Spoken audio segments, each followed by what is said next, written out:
I know this is a television station and we're on TV and everything, but I would like to blame television for what you just said.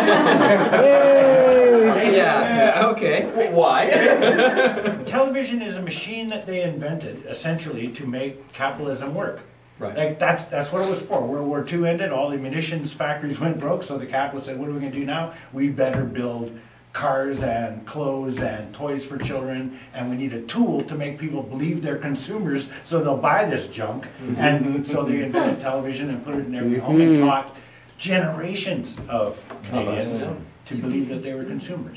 And a citizen is a person with pride who won't let stuff be shoved down their throat. And you were going to say the other word. I was. I have great respect for television. They teach you to be a consumer, and you settle for crap. If you think you're a citizen, you stand up. You want rights. You want a life. You want the right. You want a dream. Yeah. And actually do what you want. Yeah. So, do you think a part of that is the growing role of corporate influence or lobbyists? I am 61 years old, and when I was young, the politics of this country was essentially, and BC was essentially, capital versus labor. Socreds against NDP. Right? The company against the working people. Yeah, I've read the books. I think it has morphed and changed to, it's now corporations versus communities.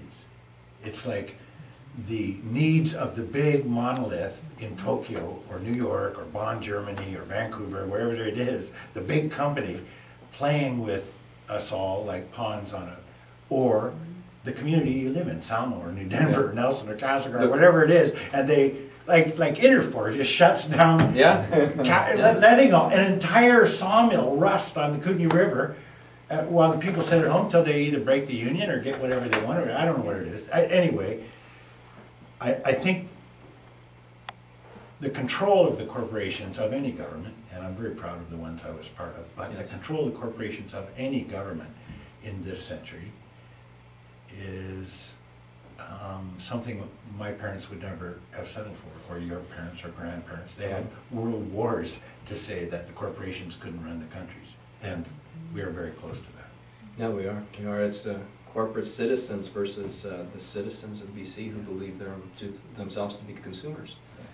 Well, now part of that too is that you may have a corporate citizen that has a great deal of influence, but then you have to actually have a politician that's willing to listen and to do the bidding of corporations rather than doing the bidding of in my eyes, the people. Yeah, you do. I would like to say that I have known MLAs in all parties, Reform, Socred, Liberal, New Democrat, who were honest, good people who tried to represent their citizens. And then there are, of course, a few who are not really representatives. They are more like actors in a sort of a Shakespearean sense. Somebody wrote a script, right? There's a staff person who wrote a script and hands it to them, and they go in the legislature and read from it. They're getting paid. I've seen it. They're getting paid to deliver lines. And if the person who wrote the script is the multi-billionaire who wants to tell them what to say, even if it's 7 people down removed, it's like, then what we essentially have is an actor speaking for Toyota or for Interfor or for the mining company or whatever. Like, we can't. I don't want you or the people who watch to demean public life, because it's hugely important that they run, and there's lots of wonderful and honest people doing it. But there are some people there who shouldn't be. For sure, they should have pumped gas.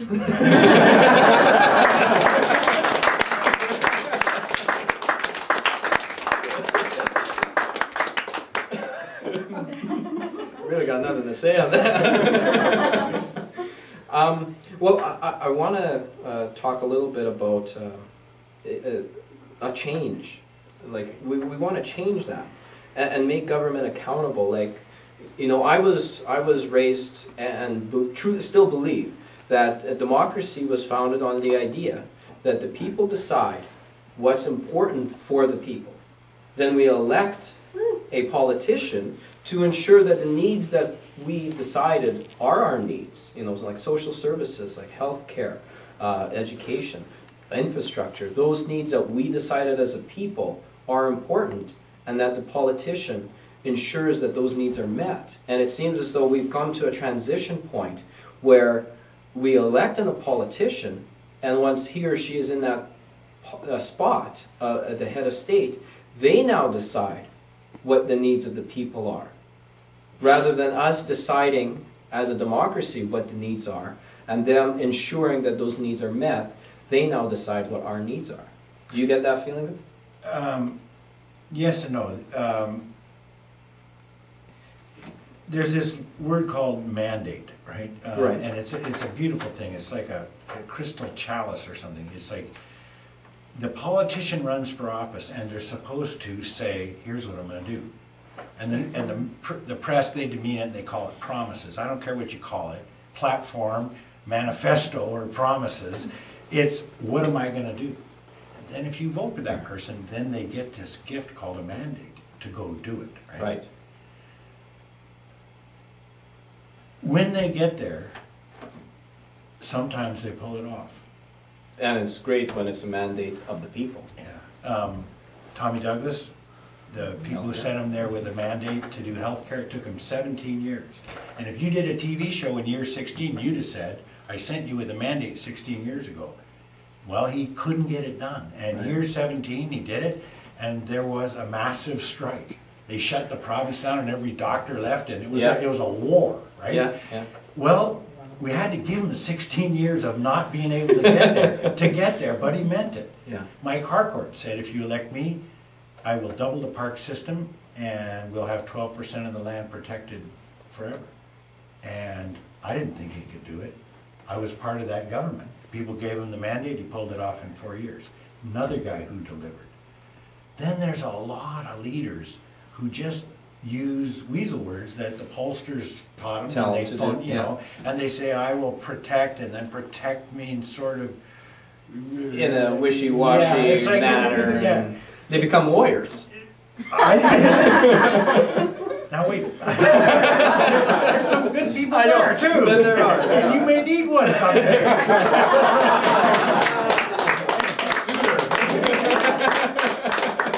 But it's both the politician's job to not lie and to tell you the truth about what they're going to do, and also the citizen's job to vote for somebody with a platform that you believe in, so you can hold them accountable. Yeah. If you just go vote for the people your parents did, or if you don't vote, or if you vote for the person who promised you some blah blah, essentially they're buying you or ignoring you, and then you don't get to hold them accountable. But sometimes you got to realize that it is hard.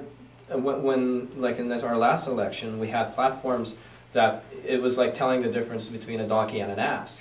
And you know, you look at it, and one sounds the same. Well, I mean, one sounds better than the other, but essentially they're promising something that's not there. It's still a good idea to vote, because if you vote and the person you vote for lets you down, you can say, "I voted for you and you hurt me." Yeah. Which is the most powerful words to a politician in the language, because it means that person trusted me and I broke the trust. And if you say, "I didn't vote, but I don't like what you did," you go, "Okay, look at rip, that person's right."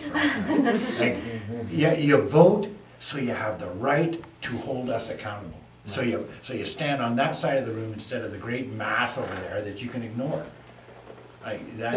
Sure, I'm real glad you voted for the donkey, by the way.